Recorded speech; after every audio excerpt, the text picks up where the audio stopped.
واشهد ان لا اله الا الله وحده لا شريك له واشهد ان محمدا عبده ورسوله. وبعد، انا بطبيعتي صوتي واضح، فاي شوشره مش هتسمعها، فربنا يعينكم. من الحاجات المهمه جدا ربنا يحفظه ويبارك فيه ويسدده ان هو نصحنا بيها، وهو موضوع ان الواحد يسال نفسه هو ايه اللي ناوي يطلع. كان السلف من المزايا بتاعتهم ان هم ممكن يجيب الجمله ويحاول يعمل ربط ذهني كده بيها، يجي يقول لك ان الحد عشان ما ينساش خالص يقول ايه هو الحد؟ يقول ان الحاء دي حلم الرب.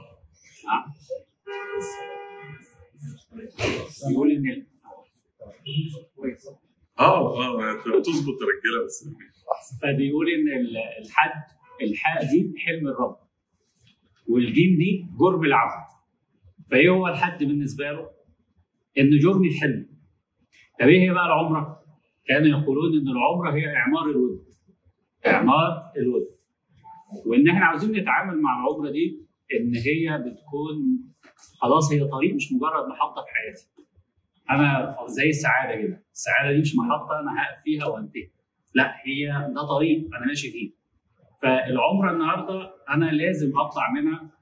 مش شرط جدول العباده اللي ممكن، لان بعض الناس ممكن يحط لنفسه تصور معين، اختم مثلا كذا وبتاع، فان لم يوفق ما عرفش يدخل الروضه ويعبد ربنا فيها عشان الزحمه، ما عرفش يقبل الحجر الاسود، فيحس ان العمره فلتت منه. لا، الاهم من الكلام ده كله ان يكون في اهداف معنويه تخرج بيها. فاول حاجه ان الانسان يذكر نفسه بيها هي اعمار الود.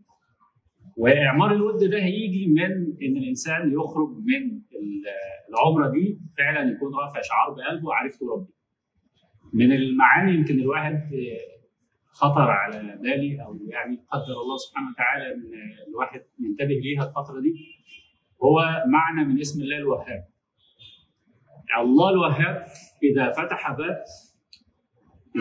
باب لا، هذا الباب مستحيل يتفتح بدون هبات. ومن الابواب اللي ربنا سبحانه وتعالى فاتحها على جميع القاعدين ان هو جابنا هنا. فاول حاجه تبقى محسن الظن بالله، اما وقد وهبك هذا الامر فاعلم ان ثم هبات وان لم تبذل لها السبب. وده هنتكلم فيه شويه ان شاء الله دلوقتي. اسم الله الوهاب من الحاجات الجميله جدا. يعني يقولوا دايما علماء التزكيه والناس بقى اللي بنستفيد منهم زي الدكتور حازم وكده، يقولوا دايما خليك سليماني للدعاء. يعني ايه سليمان الدعاء؟ سيدنا سليمان بيعلمنا، وميزه العمره بتشجع جدا القلب السليماني اللي هو ايه؟ انك عمرك في يوم من الايام ما تخلي ان في سقف للدعاء. اوعى تخلي سقف للدعاء.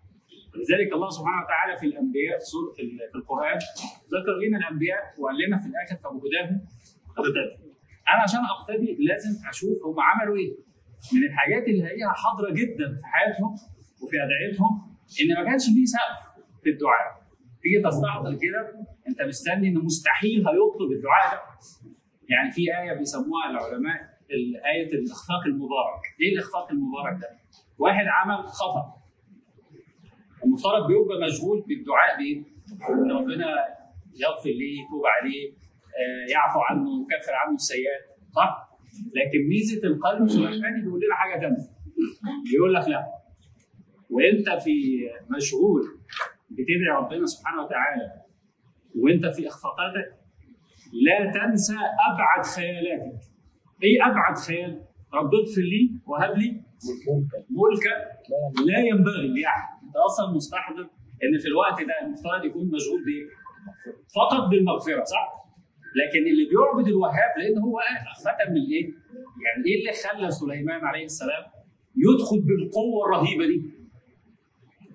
عشان هو متكئ على ايه؟ يعلم انه يعبد ربا وهابا يعطي بلا حساب وبلا اسباب، ومن قبل الطلب اصلا بيعطي. فلما نيجي نشوف هنا قال ملكا لا ينبغي لاحد. ايه هو الملك؟ انت تتخيل ايه هو الملك؟ لان الله يهب كثيرا ويهب عظيما. يهب كثيرا النهارده القران مهما كان الانسان كريم، لو اداك مره واثنين وثلاثه يجي في الرابعه والخامسه ممكن ما يردش عليك، صح؟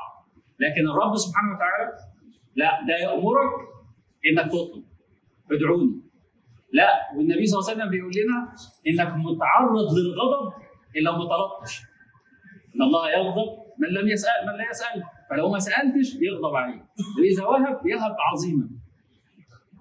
وخاصة بقى في الظروف الجميلة، والشيخ بيتكلم على الذهب الجميل، في الظروف اللي احنا فيها دي لازم تبقى مدرك كويس قوي. اقل حاجة يهبك الله فيها المال.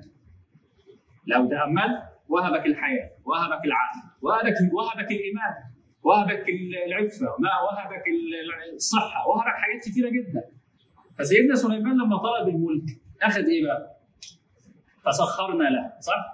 العلماء يقولوا حرف له ده، يقولوا من انشغل بمراد الله أشغل الله الخلق له بمراده. شوف إيه بقى الخلق؟ الريح، مش الناس بس، ده الريح والجن وكل ده، وربنا بيقول له إيه؟ هذا عطاؤنا فامنن أو أمسك بغير حساب. المفسرين لما بيتكلموا بغير حساب دي حاجة الجن. في قول يقول لك أنت مش هتتحاسب على اللي هتعمله. ده الملك ده، شوف الوهاب ممكن يصل بيه إن يديك ملك وفي الآخر خالص يقول لك إيه؟ مش هنحاسبك. وفي قول زي الضحاك يقول بلا منا ولا قلة، لا هنمن عليك ولا هنقلل عليك. سبحان الله. فاللي بيتأمل في القرآن هيستحضر المعنى ده، هيخرج من العمرة مفيش دعاء غريب ومفيش إخفاق يمنعني من الدعاء. شوفوا سيدنا زكريا نحل جسده واشتعل رأسه شيبا وامرأته عاقر. يعني المفترض ما يسألش خالص، ممكن يسأل مثلا في الأحفاد صح؟ لكن يسأل ولد ليه هو، دي حاجة غريبة جدا صح؟ أغرب من كده، لأن هم بيعبدوا الرب الوهاب، أغرب من كده ده عاوز ولد بصفات معينة اللي هو إيه؟ وليا يرثني، وكمان إيه؟ ويرث من آل يعقوب ويجعله ربي راضيا. يعني إيه؟ ده واحد عنده يقين إن هياخد الحاجة الغريبة دي. في واحد تاني موسى عليه السلام برضه بيقولوا لنا ملمح غريب جدا، لسه واخد النبوة حالا، هيطلب طلب في غاية الغرابة. إيه هو؟ أخوي، أنا عاوز أخويا يبقى نبي. يعني أنت استحضر كده، مش العطاء، استحضر سيدنا هارون في دهاليز الحياة ماشي وبتاع، مرة واحدة كده أنت خدت النبوة. ليه؟ لأن في أخ يثق في الوهاب طلبها ليك. حاجة غريبة جدا صح؟ سيدنا نوح ضيق عليه. لما سيدنا نوح ضيق عليه من قومه، المفترض يدعي على مين؟ على القوم بس صح؟ لا، هو دعا على ايه؟ على جميع الكافرين، لا تذر على الارض الكافرين ضياعا. ايه اللي حصل؟ ففتحنا ابواب السماء وفجرنا الارض. كل ده ليه؟ عشان الانسان يبقى عنده ثقه في الوهاب. امراه سوف تتكلم تاخد جنه عرضها السماوات والارض؟ في حاله واحده. ايه الحاله دي؟ ايه الحاله دي؟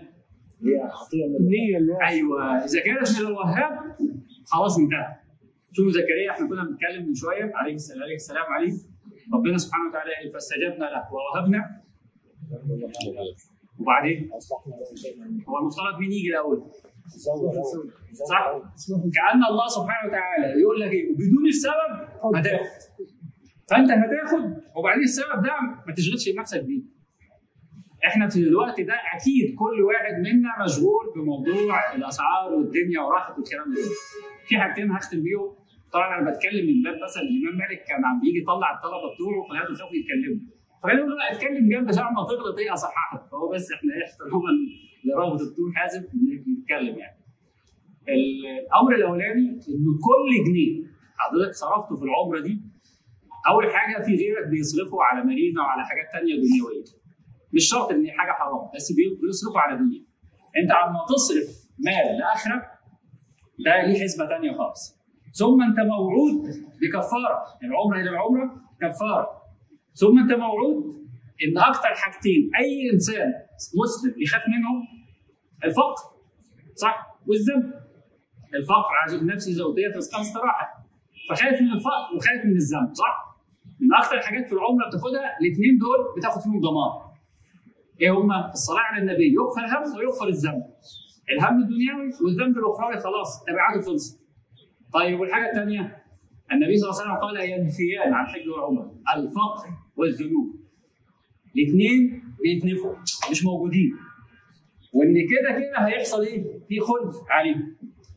عشان كده الواحد يحاول يستحضر تماما ان الله سبحانه وتعالى وهو في الطريق ده ان ربنا سبحانه وتعالى الوهاب، فيجي من اعمار الود وان يخليها محطه، ما يخليها طريق في حياتك.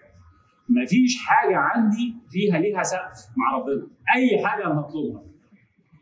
والرب سبحانه وتعالى لن يخيب ظنك فيها. وجزاكم الله خير.